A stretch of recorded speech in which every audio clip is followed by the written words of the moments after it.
Nick Walters, welcome to Hemp Barons today. We're so glad to have you. I am tickled slap to death to be on here with you, Joy. As the world has probably figured out, you are the Wonder Woman of all things hemp. So I don't know where you parked your invisible plane or where your golden lasso is, but I'm quite sure it's close by. Whatever it is, it's made of hemp, and you are so kind, brother. So kind. Boy, does this plant ever inspire me. And apparently, it has really inspired you and Roger Ford and Larry Tyler and Max Howell and your whole team at National Hemp Growers Cooperative. Now, as I say, hemp is here to teach us how to cooperate with each other. It really is going to bring and breed by total necessity cooperation. And it really, particularly to deliver on this promise, the promise of hemp and Congress liberating this versatile, valuable crop as an agricultural commodity in the broad light of day, reliberating it so that farmers, entrepreneurs, consumers of all sizes and shapes in the United States would be able to take advantage on the hemp opportunity. And we're only going to be able to do that through agriculture cooperatives. So amazing to see a team like yours with such tremendous insight and experience take interest in hemp and bring it forward as a real true cooperative, agricultural cooperative, the way our National Agricultural Law Center sees them to be. Nick, what brought you to hemp? And then let's talk about your partners here and the tremendous amount of experience and skill that you're bringing to these emerging industries. Heck yeah. Well, like many of us, we wear several hats when you're in the entrepreneur space. And one of my hats is figuring out how to connect the dots for larger projects that need to be financed, capital intensive projects, in the millions of dollars type of thing. And how do you take government loan grant programs and match them with investment banking, bond finance, or bank loans, and how do you bring all those pieces together? And I I stumbled into a project that was going on in my neighboring state of Alabama. I'm in Mississippi, right? But in our next door, and they were looking at putting in an extraction facility. This one group, little did they know that they probably didn't need to do that last year. And so they figured out real quick that they didn't need to do it. But as I got into it, I started asking, the type of questions that all banker types, I'm not a lender or a banker, but the same questions they ask, like, how much do you need? Who's your market? How are you getting paid back? And the more I dug into it and tried to figure out the questions about hemp, it just it looked like the wild, wild west to me as far as what was happening for the grower, and who was really watching out for her, watching out for him in a way that they could collaborate, and they didn't have to go out and try to figure all this stuff out on their own. And so uh, I connected with my friend Roger Ford, who was one of the very first uh, licensees for hemp in the state of Kentucky. And he also had a processor's license at one time. And so Roger and I started having conversation. I said, I really think there's a need for a national cooperative here. So if you grow 1 acre or a million acres, and whatever you are growing for whatever reason, you ought to be able to be connected with others and help build your own family's wealth. And that was the driving force. So The driving force, and man, are we ever lucky. And what the listeners don't know about you right now, unless they have checked out the website in advance, is what on earth qualifies you to be able to make all of these decisions. Let me tell you, listeners, Nick was actually appointed by former President Bush as the state director for the USDA's Office of Rural Development in Mississippi. Rural development with the USDA. So, in charge of big money money, big projects. And I'm going to let you, as I finish this little piece of your bio, discuss really, because I think even I, before you and I met and started discussing, I think I wasn't fully aware of what rural development is. So when we think of USDA and rural development, of course, I was like, wow, you're out there like building tractors and farms. No, Joy, I was out there building hospitals and invigorating and vitalizing these rural areas so that economic development can actually occur and so that these rural regions can thrive. But I want folks to know another, there's your bio is obviously very, very impressive. The highlights as to why you are the perfect person to be doing this for us, not just your deep experience at the federal level with rural development, but of course, you're the first person to receive the designation as Development Finance Certified Professional from the National Council of Development Finance Agencies. This is a very big deal that you have this amount of experience and for years in that sector and in nonprofit financing sector. So maybe you could tell us a little bit about what rural development is, sir, and then we'll move on to some of your other partners and what the co-op's vision is and what it's doing. Heck yeah. Well, rural development is the non-farm, non-food part of USDA. And it used to be known as the Farmers Home Administration. And one of my fellow Mississippians, Mike Espy, was Secretary of Agriculture in the Clinton administration. And Secretary Espy kind of restructured everything so that it had more focus in the right area. So we so one of the so the thought process behind rural development is rural communities, if they are solely focused on production agriculture, better have a B plan because there's not enough production agriculture going on to really sustain rural America. And so, what does that infrastructure look like? So, it can be water and sewer, and it can be housing, and it can be community facilities, as well as rural businesses, and how the multi-million dollar, loan guarantees and programs like that. So it was a cool job. It was great to do. There's not a lot of opportunities for you to be appointed by the president of the United States and then sleep in your own bed. So that was a cool gig for us to do that. But one of the components of rural development is co-op development.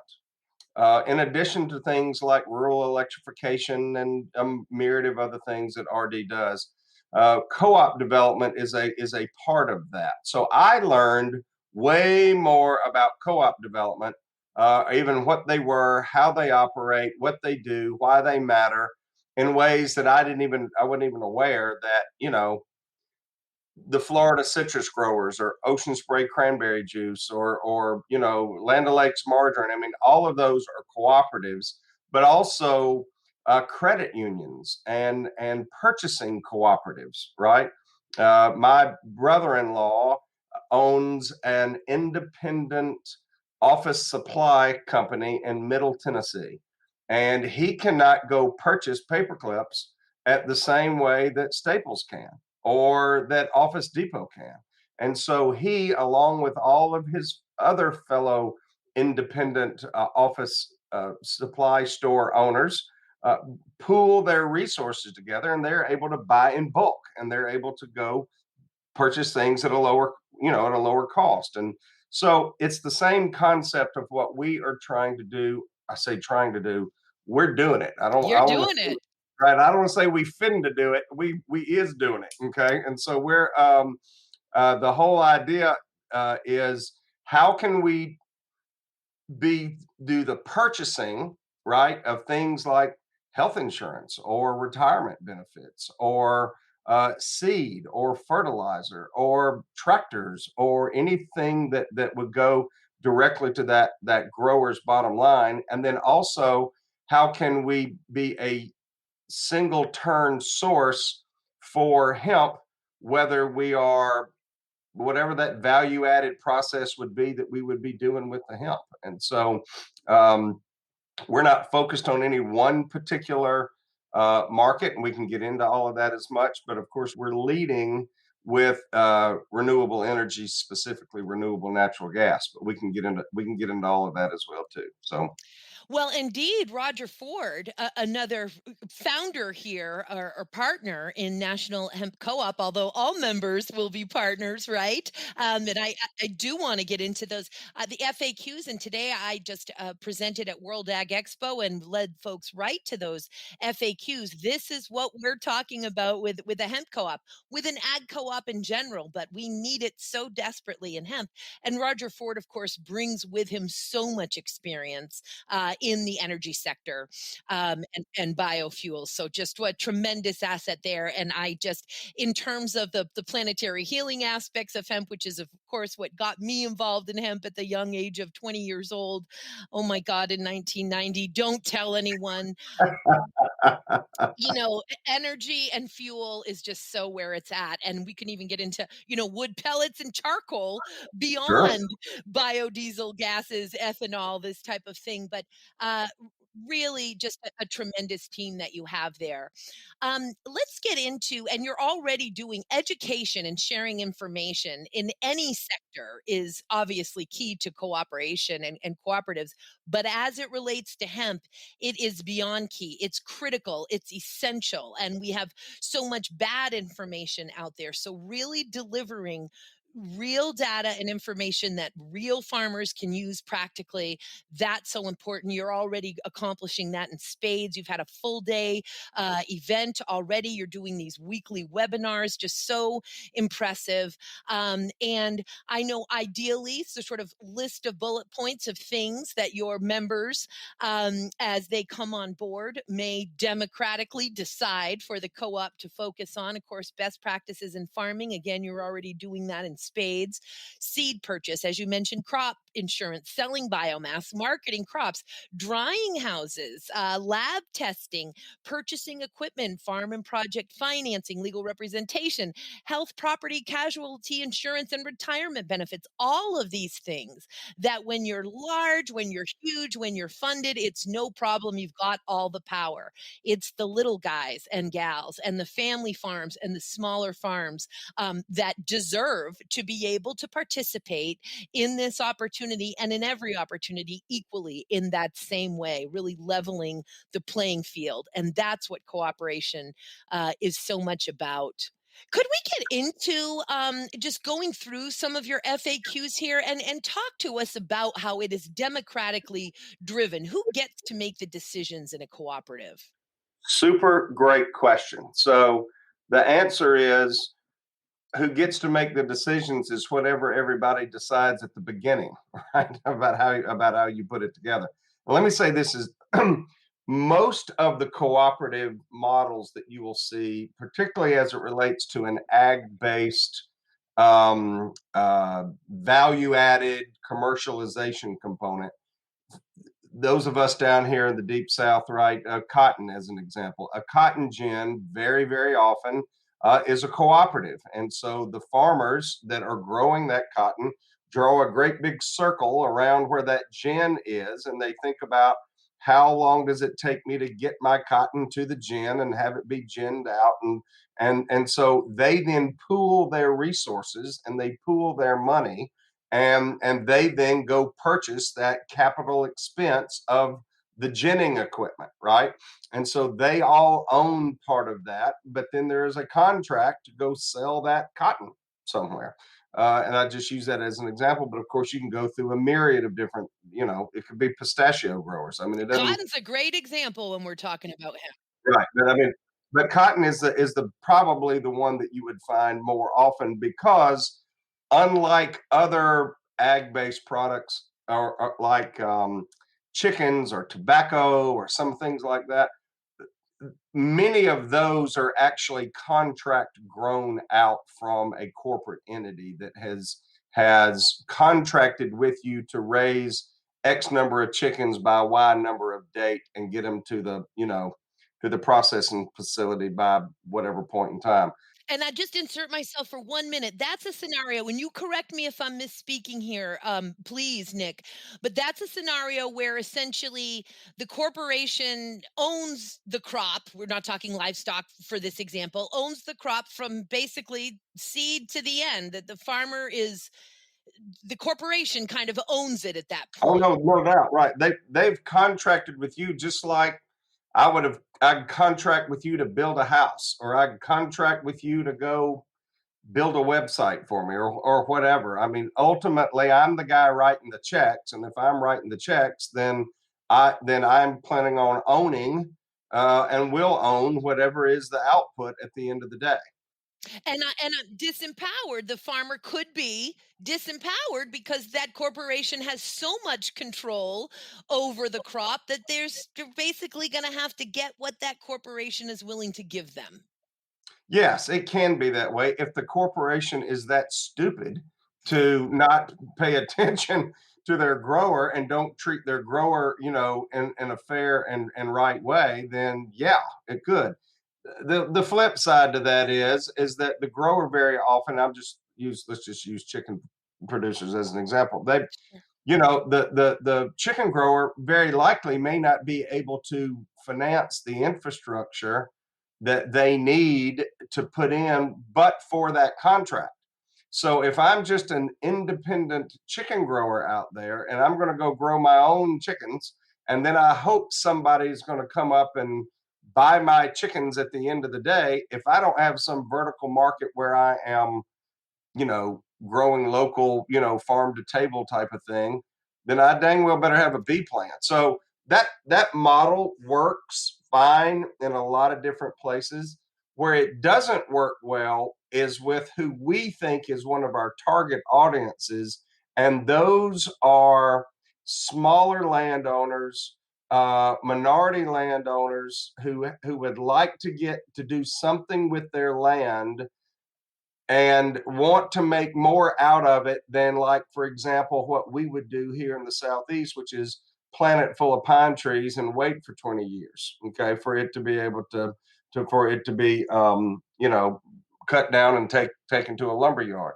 So what can we do? How can we get in it? And back to your question about the democratically controlled part of the co-op, we have two types of co-op members, if I may explain this a little bit, if that's okay. Of course.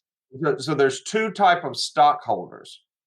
There will be a common stockholder and there will be a preferred stockholder. A common stockholder is someone who is a producer of hemp. Now, that may be that they're growing for grain, they could be growing for oil, they could be growing for fiber, who knows? But if they are an active producer, then they would be a common stockholder. That common stockholder has a vote, and that vote on behalf of it, we kind of set it up kind of like the the founding fathers set up our country, right? It's more of a representative democracy in the sense that you can't run an organization where 843 people are all telling you what to do every day. Okay, that's like a Baptist church. It'll drive you nuts. Okay, It sounds like torture. It sounds like torture. And for a people pleaser, you're going to be miserable. that will be awful. It'll be awful.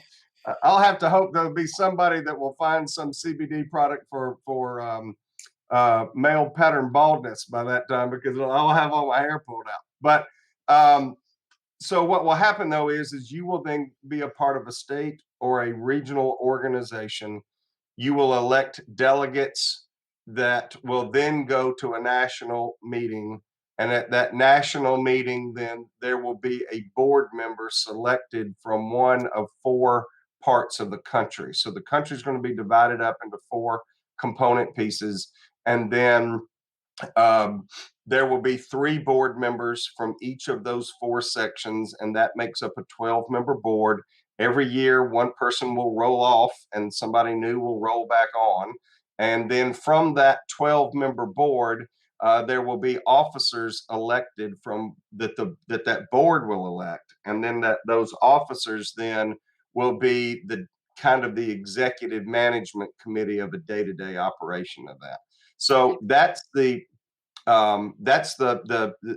people that make up the board. So everybody has a vote. Farm Bureau kind of works this way, and so you have a direct say so without any question, but we're not sending out ballots every 15 minutes deciding, what color we're going to, change the logo to or something, right? So I mean, we're not it's not that kind of a deal. But then there also are preferred stockholders who would be able to purchase into the co-op in order to reap the benefits and the financial benefits of the revenue that will be generated by the co-op, right? So they would be able to get a dividend just like the co-op members, the common stock members will be able to get a dividend as well too.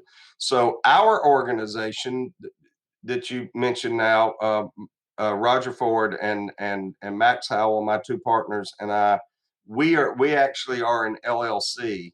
And when the document comes out for the organizing document for the to actually do an offering document, which we hope to have done by the fall of this year, then it will say in that document that they understand that our LLC will be the manager.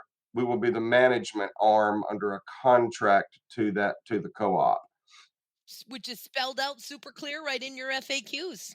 Yeah, yeah. So we want to make sure everybody understands. But what we'll be doing, we're right in the middle, by the way, of really getting together our first renewable natural gas component piece. And I'll talk about that as much as I can and as much as you want to hear about it. But, one of those facilities alone, just for the contract we have in our hand right as we talk today for bio crude oil, that one facility for bio crude is going to throw off somewhere in the neighborhood of 12 to 13 million dollars a year, okay, in profit. So every co-op member, whether she's in Montana or some dude in Georgia, okay, they're all going to benefit from the revenue that is generated by every project, not just one project. So back to the cotton gin model. The cotton gin model is fine for those growers that are right there that are producing that cotton and doing value added. But go another 100 miles and there's another cotton gin, and that cotton gin is only worried about those producers for the most set. Okay. Our model is whether we are buying hemp from you and you happen to be located within the circle of where that facility is or not, um, you're still going to get a dividend no matter what value added function that we're doing. So we want there to be multiple locations throughout the country where we are the ones that are doing the value add, or maybe a contractor, somebody has contracted with us because they don't want to have to call 15 farmers. Okay. They'd rather call one and be able to know that basically put in an order and say, I want this variety of this seed and I want X tons of it by Y date. And then we go back to our members and say, okay, gang, who's in? Here's what the price point is. This is how much it's going to be. Who wants in? Belly up to the bar, boys, and tell us who wants in, and then we'll lock you in for that amount. So we don't believe we have to be the ones to go put in the capital expenditure to do the big processing of every facility. I don't think it would bode our members well that way, because there may be somebody in some other part of the world that we're not going to go. Why would we go compete with somebody, for example, who might actually be, a customer of ours? And so, each one of those things will be looked at.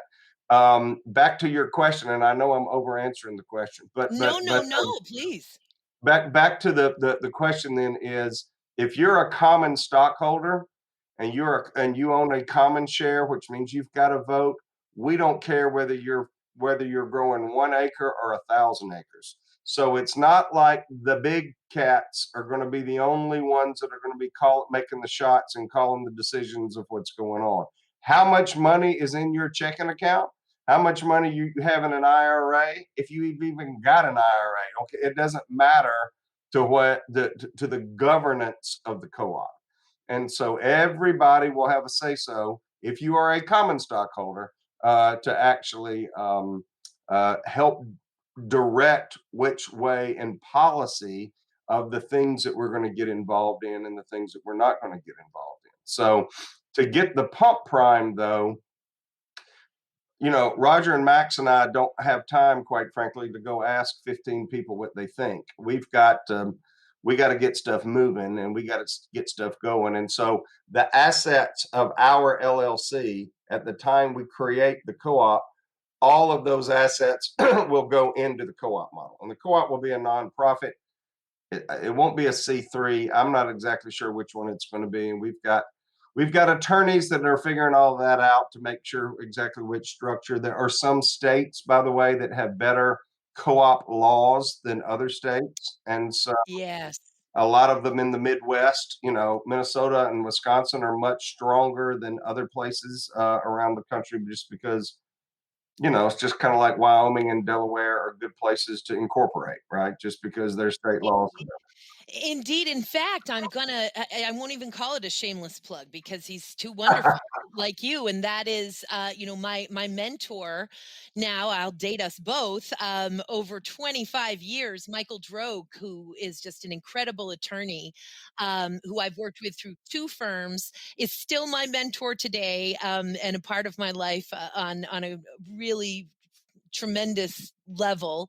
And that is that he is really our nation's foremost business cooperative law attorney. So I've got to connect you for sure because he's the when people sort of like, Joy, you're such an encyclopedia. Now yes, my father is in himself a pretty incredible attorney, so it's in my DNA. But when you are mentored by a top of the line professional, it changes everything. And I've been really just a great beneficiary of his OCD, knows everything going on in every state in the area of law that he specializes in. And it's so important.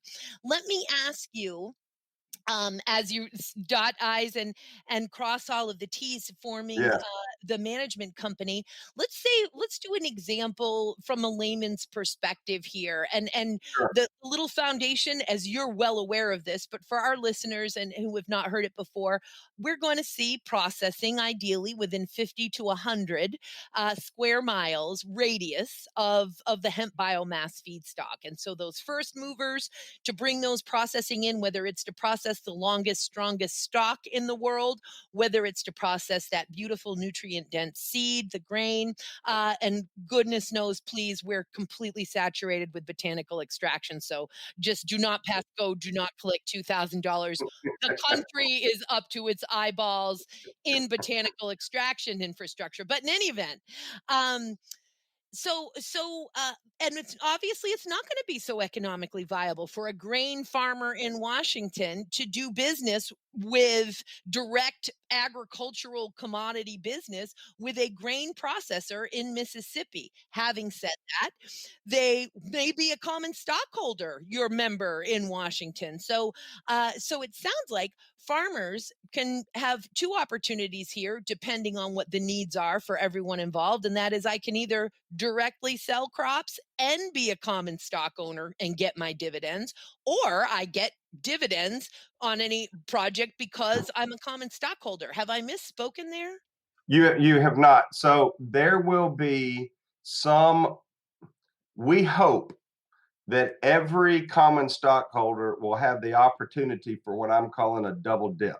Okay, so we would be purchasing your crop to value add and process in whatever is within, let's just call it 100 miles of that facility. Okay, so we would expect that you will uh, be paid well for your crop, that on ahead of time that there's already a contract for that. All right, and the contractor is us, right? A contractor is you. You are basically contracting with yourself. It's not some of these other contracts that we've heard about that are infamously awful, right? That ended up putting growers on the courthouse steps. We know all those horror stories, and they are horror stories. But um, so you then we would pay you. You would know that you were growing. You would contract for a certain amount. You would certainly make money plus a nice profit for that crop. But where your real money is going to be made is the fact of this other grower, this other thing that may be 1,000 miles away from you, that is actually having that same process going on, and all of that tithe is coming into the storehouse. Okay, and all of that is coming back in the way of a dividend. So if you are a grain farmer in Washington, to use your analogy there, we might then go back in and put in a grain processing facility because we've got a contract or somebody that is going to buy that before we get started. We're not going to go build something and hope that maybe someday somebody will buy it. If we don't have something in our hand, then we don't plan on putting in any infrastructure whatsoever, right? Because that's silly and foolhardy to go do all of that. So that's one way that you get the first bite at the apple, is around you and the product, the procedure, the stuff that's going to be built there. Now look, what's going to be built there, Joy? We may be decorticating and on a campus, right, setting, and so maybe we're going to be making biochar with a certain amount of the hemp that's coming in. And then what we're going to do with the herd is we're going to go take that and we're going to go put it into the to the gasifier to make our renewable natural gas. Or we may just be doing renewable natural gas there. We're not even doing any decortication. Don't know, right? Every one of them is going to look different each time. So that's going to be one part of me as a grower to know I can give that. The other thing is, let's say you've already got a contract to grow for seed right now, and you're as happy as you can be, and the people that you're selling to are as happy as they can be.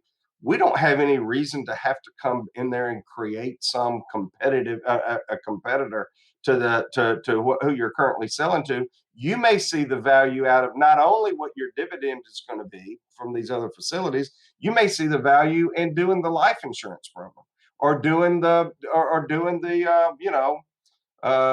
purchasing power, right?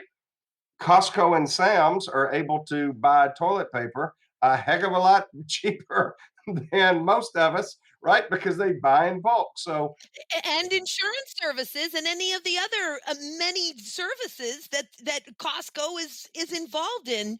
This is what cooperation is. that's right. That's right. And so you may not, you as a co-op member, you've got to figure out what value the co-op brings to you, whether you want to fool with it or not. Okay. If you've already got the world by a string and everything's going exactly the way you want it to, and you're happy with what you're growing and you're tickled to death in what you're doing, you may not feel any reason to join the co-op. And that's no harm, not hurting my feelings. I mean, that may not be any value. Or you may look at it and go, hmm, you're telling me that one biofuels facility over here of creating biodiesel is throwing off, $18 million a year in revenue.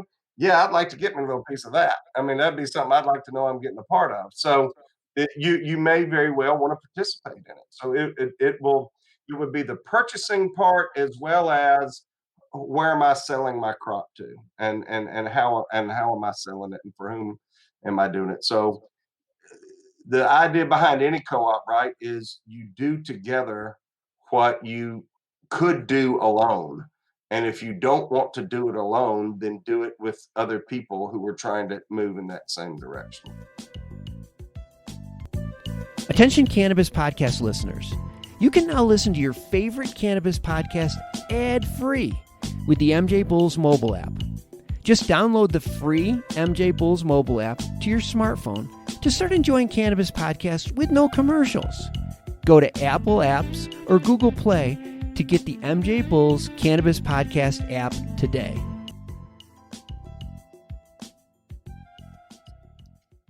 And if they happen to be and if they happen to be skilled, integral, experienced, well-networked people, then it sort of behooves you. There's power in numbers, to Yeah. get involved. I just see it as such a not just a no-brainer, but an actual essential critical piece to delivering on this promise. And when we talk about contracts, it simply cannot be understated. First of all, if you want federal crop insurance, guess what you need to attach as part of your application materials? The contract for your crop. And generally, by the way, those materials, those application materials, are due while there's still snow in the ground in most parts. For the upcoming season, and there has been a lot of and this is where we've gotten the overproduction. First of all, of course, we farmers unfortunately were sold a bill of goods and magic beans from unscrupulous exploitive folks for the most part. And they have overproduced this extract variety hemp, hoping that there was going to be some buyer at the end of the season, and unfortunately without even realizing what it actually takes to dry and store the crop to begin with. But so much has rotted in the fields. And I love quoting Mark Reinders, who I can't wait for you to meet, and at some point you're going to. He's the CEO of Hemp Flax, European Hemp Pioneers, full well, and the former president of the European Industrial Hemp Association. And he says it in every interview, he says it in every presentation. Don't plant hemp unless you have a harvesting plant or a contract at a processing facility. The total crop valuation only works if the entire infrastructure is in place. Start with your market, then work backward to the crop, but please don't plant any seeds without any planning, because you will lose your money. He doesn't say maybe, he doesn't say you might, he says because you will lose your money. So completely important. And so these contracts, they really are everything. And the integrity of the contracts, the way they are written, the provisions that are fair to all parties, which is what contract law dictates, but it's not certainly what we've been seeing, particularly as it relates to extract hemp. Contracts that are fair and tight for everybody involved, contracts that are enforceable, um, and contracts made with integral folks. And so that's just a to me just a hugest biggest part. And when we're talking about focusing on it, and I love that you'll focus on anything that makes sense for the co-op and the farmers, and that they direct, obviously. But again, the energy sector is just huge. It is completely untapped, and I mean, hemp is really here, I think, to completely transform, not just, as we discussed, biodiesel fuel, gas, methanols, hempanols, as they're calling them, pellets, charcoal, but graphene and supercapacitors and energy and battery storage, just tremendous, really tremendous stuff here. Also, let's talk a little bit about when we talk about managing the co-op, that is going to be the management company, which is the LLC, the National Hemp Growers Cooperative. Correct. And so what will be in that offering document, you will see, like if that document was in front of you right now, what you would see is um, whatever that stock price is, and we don't know what the stock price is yet for the common stockholder, or what the valuation is going to be for the preferred stockholder, right? So I don't know much, but I know enough to know that's a security, and they know this is not an offering statement, and it's none, and we'll get to all of that. But what it will say in there is that our LLC has the ability. I mean, we will have a contract for 5 years from the time that we started to manage the co-op. So the onus is on us, right? Is on our partners to make sure that we are providing good service to our members. And if we get into it and year 3 or 4, the members go, man, this guy Nick is a bozo. This thing stinks. I mean, they're not doing a good job. They can fire us. Okay. And that's something that is the risk that we take putting into that. And so that then means we have got to do a good job of customer service, of internal making sure everything internally is okay with our members, and that externally we are doing the things that we need to do that provides value to our members. So everything that we do, the litmus test is, does this bring wealth to our common stockholder members? That's the driving litmus test on any of it. So let's just say, I'm just making this up, Joy, but let's just say we get a call one day from BMW that says, or Mercedes or something, okay, and says, hey, we want a cajillion tons of fiber because we're going to put them into our body panels that we're making in Tuscaloosa, Alabama. Okay, yeehaw.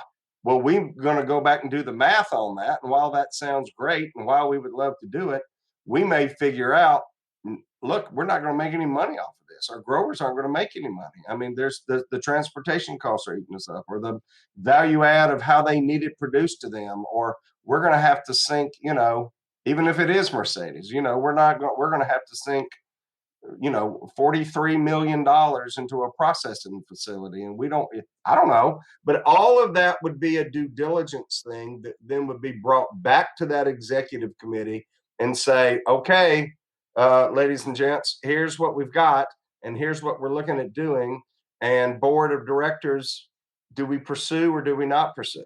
And if we can't give a recommendation, not a decision by us, a recommendation to that board about what we should do and what we should not do, then shame on us. Then we should never, we ought to be run out on a rail if we came in and thought it was a great idea when it didn't make any financial sense. So why would a grower, and sidebar here, we do call this the Growers Cooperative and not the Farmers Cooperative, because we have a lot of people that would like to be in the agriculture production business, but they have never been in the agriculture production business, and they want to get into it and they want to grow. Okay. And so we want that person focused in on whatever it is that she does all day, which is getting that crop in and out and ready to go, and whatever other 25 jobs that she does to be able to make it all go. Why in the world do they need to be on the, looking through financial statements to try to figure out pro forma models on whether it's going to work or not? Yes, I don't mean they ought to just take our word for it, but why would they want to spend all that time doing the due diligence before you tee up something that would be a go, no go? And that's a large part of that is our job. Is our job is to be that trusted portal between this crazy wild world of hemp, right, and the grower. And so we really think that this model really makes sense, and we think that it makes a lot of sense that ends up helping everybody. And it is a gauntlet out there, this due diligence. So it's not even A, farmer, no time. B, even I'm a sophisticated woman. You know that I am. You put a bunch of financial performers in front of me, and I see Greek symbols and weirdness. I am not a math and science person. It literally, I don't know how to interpret those things. Other people are experts in that, not this girl. So it's so important. And again, we've seen some hemp co-ops come and go, and there'll be more formed that will also go. But it is just absolutely key to the team that you are working with as we navigate these incredibly promising industries. And as we begin to wrap up in our time here, Nick, and I can't wait to have you on again, and I can't wait to get Roger on as well. Will you go ahead and tell us a little bit more about this exciting project that you're working on with renewable energy? Yes, I will. I will tell you that part of that. And let me do a quick little plug just so that you'll be Please. aware. We expect in this offering document that is coming out this fall to only have 200 members in our first offer. Wow. Okay. We expect that to grow, and we hope it will grow. All right. And we'll expand, but we don't expect to have any more than that. So currently that we have people who have said, hey, I want a seat at the table, save me a seat. Okay. And if they want to have a seat saved, then it's $1,000 for them to hold a seat. Okay. And we think that amount is enough to figure out who's serious and who's not. but not such a barrier to entry, right, that you couldn't get into it. So if that is something folks are interested in, obviously that we can all get connected up and give them the full packet and information about all of that, of what that means. That's not an offering document. That's not a stock. That's not, all you're doing is saying, hold me a spot. Yep. Yes, let me tell you about the two component things that we're looking at, right? I say not looking at, we're in the middle of it right now, right? So the gist of it, and look, you're getting this from a liberal arts major, okay? So you gotta be able to. Roger now will tell you chapter and verse, okay, about all of it to do it, but what we're talking about is creating renewable natural gas. So everything that natural gas can do, which can be turned into biodiesel, which can be turned into jet fuel, which can be turned into just natural gas itself to heat your home, or any other thing to turn turbines to make electricity, right? I mean, anything you can think about natural gas, except it's renewable natural gas, which means it did not come from a hole in the ground that came out to be produced, right? So there are black boxes, is what I call them, the magic black boxes. And not only I can't talk about what's in the black box, but I'd be such a buffoon trying to explain to you what was going on in the black box. But in my simple visual of that, stuff comes in to the top of the box and it is biomass. And so it would be anything from it would be anything from municipal solid waste, garbage, right? Or it would be animal waste, or it would be wheat stalks, or any number of things that you would put into the pot, and the pot then goes through a process of decomposing and fast forwarding the decomposition that naturally would occur with that biomass. Okay, so it's kind of like a microwave, but it doesn't have heat. But that's about all I'd say about it. But anyway, so we want there to be, quite frankly, Joy, we don't need hemp to be in there to make this work. We want hemp in there to make it work. And the BTUs of hemp are really, they can get up into the neighborhood of some different varieties of coal. Okay, so we can just put it into the cooker pot, right? And I say cooker, we ain't cooking, but so then that black box number one creates renewable natural gas, and that gas can be wheeled, which is the term. It can be wheeled in a natural gas pipeline anywhere across the country. We hope that and expect that it's going to be wheeled to a sister facility that is on the same campus as the RNG, renewable natural gas, as the RNG facility. And that sister facility is going to create some specific thing. For example, bio crude oil. That's what we have in our hands right now today, is a purchase agreement for bio crude oil that is ready, as you and I are sitting here chit chatting, for us to go put that in. It's going to Europe. Okay, so the other thing that other black box can do, that sister facility, it can create jet fuel, or it can create biodiesel, or it could go to a turbine to create electricity with. So, or create a hydrogen battery with. I mean, there's all these really awesome, cool things that you can do with the RNG. So I don't mind telling you that about the bio crude piece. It's a for show real thing. Our next thing, though, that we are looking at is biodiesel, and we actually have a series of conference calls that we will be doing over the next 48 hours to really. We believe it's not a technology question, and we've got license for this technology. Okay, this is not just something you go down to, Walgreens and pull off the shelf, right? I mean, this technology is super stuff.